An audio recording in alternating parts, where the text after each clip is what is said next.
BC reservation గురించి మీరు మాట్లాడుతూ ఉన్నారు. అసలు మీకు బీసీల గురించి మాట్లాడే అర్హత ఉందా జగన్మోహన్ రెడ్డి గారు?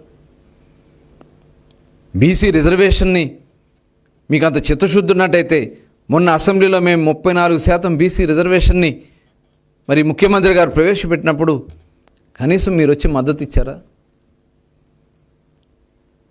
అంటే బీసీలు బాగుపడుతూ మీకు నచ్చదు, బీసీలని చూస్తే మీకు కడుపు మంట. మీరు చెప్తా ఉన్నారు నేను మంత్రి పదవులు ఇచ్చానని చెప్పి, వాళ్ళని ఒక బాంఛన్ ద్వారా అని చెప్పి మీ కాళ్ళ దగ్గర కూర్చోపెట్టుకున్న సంగతి ఆంధ్ర రాష్ట్రంలో ఉన్నటువంటి బీసీ సోదరులు మర్చిపోతారనుకున్నారా? వైవి సుబ్బారెడ్డి గారి కాళ్ళ దగ్గర మరి మంత్రిగా ఉన్న వేణుగోపాల్ని కాళ్ళ దగ్గర పెట్టుకున్నటువంటి సందర్భాన్ని మోకాళ్ళ మీద మోకరిల్లి దండాలు పెట్టించుకున్నారే. కనీసం ఒక్క బీసీ వ్యక్తిని మీరు ఏ రోజన్నా మీ పక్కన కూర్చోబెట్టుకున్నారా? ఏ ఒక్క కార్యక్రమంలో ఉన్నా ఒక బీసీ సోదరుని మీ పక్కన కూర్చోబెట్టుకున్నారా? కనీసం ఇవన్నీ కూడా చేయకుండా 34% నుంచి 24% దిగజార్చి ఆ రోజు కోర్టులో కేసులు వేస్తే కనీసం మీ సొంత కేసులకైతే కోట్ల రూపాయల ప్రభుత్వ ధనాన్ని ఇచ్చి మీ కేసులు నడిపించుకున్నారే. కనీసం ఆ రోజున బీసీ సోదరుల మీద రిజర్వేషన్ మీద కేసులు ఇస్తే మీరు ఒక లాయర్ని కూడా పెట్టలేకపోయారే. ఆ రోజు గౌరవ ముఖ్యమంత్రి చంద్రబాబు నాయుడు గారు మమ్మల్ని అందరూ కూడా పంపించి మేము సుప్రీంకోర్టు వరకు కూడా వెళ్ళడం కూడా జరిగింది. ఇవాళ మీరు మేము బీసీలకు ఏదో ఒనగబోచ్చానని చెప్పి మాట్లాడుతూ ఉన్నాడు. బీసీలను పొట్టన పెట్టుకున్నారు మీరు. 11 రాజ్యసభల్లో మీరు ఇచ్చింది ఎంతమందికి? 4 మాత్రమే మీరు బీసీలకు ఇచ్చారు. ఇవాళ కూటమి ప్రభుత్వం వచ్చిన తర్వాత 6 రాజ్యసభకి నామినేట్ చేస్తే, రాజ్యసభకు పంపిస్తే దాంట్లో 3 ఈరోజు బీసీ సోదరులకు ఇచ్చినటువంటి ఘనత గౌరవ ముఖ్యమంత్రి చంద్రబాబు నాయుడు గారిది. అలాగే మీరు చేసినటువంటి కోత వల్ల 34% నుంచి 24% తీసుకురావడం వల్ల 16,800 మంది మరి వాళ్ళ హక్కును కోల్పోయారు స్థానిక సంస్థల్లో.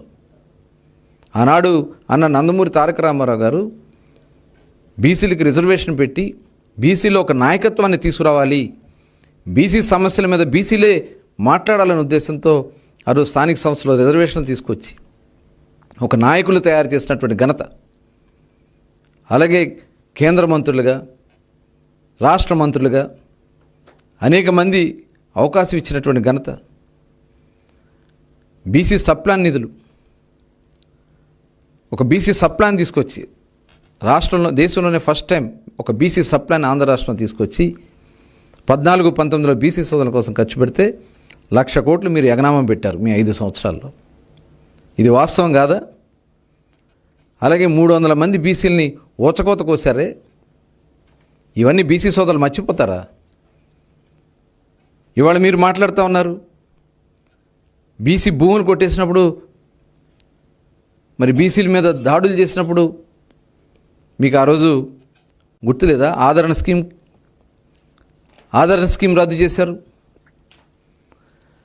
ఈరోజు మీ తప్పులు చేస్తే వాళ్ళ మీద కేసులు పెడితే, వాళ్ళని అరెస్ట్ చేస్తే బీసీలకు అన్యాయం జరుగుతుందని మాట్లాడుతున్నారు. నడి రోడ్డు మీద తోట చంద్రయ్య పీక్కొచ్చినప్పుడు అతను బీసీ అని మీకు తెలియదా జగన్మోహన్ రెడ్డి గారు? అమర్నాథ్ గౌడ్ అని మరి 15 సంవత్సరాల బిడ్డకి 10th క్లాస్ చదువుతున్న బిడ్డకి పెట్రోల్ పోసి తగలబెట్టినప్పుడు వాళ్ళు బీసీలు అనేది మీకు గుర్తు రాలేదా? మరి మా అందరి మీద కేసులు పెట్టి, అక్రమ కేసులు పెట్టి, హత్య కేసులు పెట్టి మమ్మల్ని అరెస్ట్ చేసినప్పుడు మీకు ఆ రోజు మేము బీసీలను కనపడలేదా? ఈరోజు మద్యం స్కామ్, భారతదేశంలోనే అతిపెద్ద స్కామ్ అని చెప్పినటువంటి మద్యం స్కామ్లో కారుమూరి నాగేశ్వరరావు గారు దొరికితే అది ఈడీ, అది ఎన్ఫోర్స్మెంట్ డైరెక్టర్, ఇదేదో మన ఆంధ్ర రాష్ట్రంలో జరిగేది కాదు. ఇది enforcement director government of India నుంచి అతని మీద మనీ లాండరింగ్ సంబంధించి డీటెయిల్స్ అన్ని దొరికితే వాళ్ళు అరెస్ట్ చేశారు. దాన్ని పట్టుకుని బీసీల మీద దాడులు చేస్తున్నారు, కేసులు పెడుతున్నారు. అంటే ఇప్పుడు బండి గుద్దేసి చంపేస్తే చనిపోతే అది కేసు కట్టరా? 18 ఏళ్ళు బిడ్డ అంటున్నావు. ఎవరైనా సరే ఒక యాక్సిడెంట్ చేసినప్పుడు కేసు కట్టరా? ఆ కేసుని తారుమారు చేయాలని ప్రయత్నం చేసినప్పుడు మరి సిదిరి అప్పలరాజు మీద కేసు కట్టరా? అంటే అక్కడ చనిపోయినటువంటి సోదరుడు, ఒక యాదవ సోదరుడు, అతనికి అన్యాయం జరిగితే అంటే చూస్తూ ఊరుకోమంటారా? చెప్పండి జగన్మోహన్ రెడ్డి గారు. అంటే అక్కడ బండి గుద్దితే చనిపోతే కేసు కట్టకూడదా? 18 ఏళ్ళు అంటే చిన్నపిల్లాడా?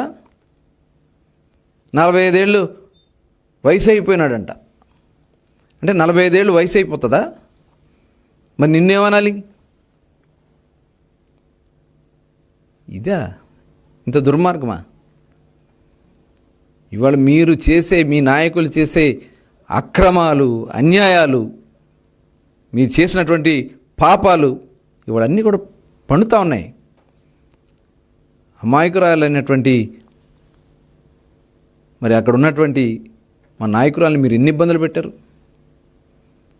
గౌతు శిరీష గారిని ఎన్ని అవమానపరిచారు. ఇవాళ మేమేమి మీ మీద అక్రమ కేసులు పట్టలేదు, మీ వాడు మేము గుద్దిచ్చామా? ఎవరైనా పాపాలు చేస్తే ఖచ్చితంగా తగులుతాయి. అది గుర్తుపెట్టుకో జగన్మోహన్ రెడ్డి గారు. మీ బాబాయ్ హత్య చేసి ఇవాళ ఏదో తాత్కాలికంగా తప్పించుకుని గొడ్డలి పార్టీని అడ్డం పెట్టుకుని మీరు డ్రామాలు ఆడుతూ ఉంటే తప్పకుండా ఆ గొడ్డలికి పాపాలు చేసిన వాళ్ళు బలైపోతారు.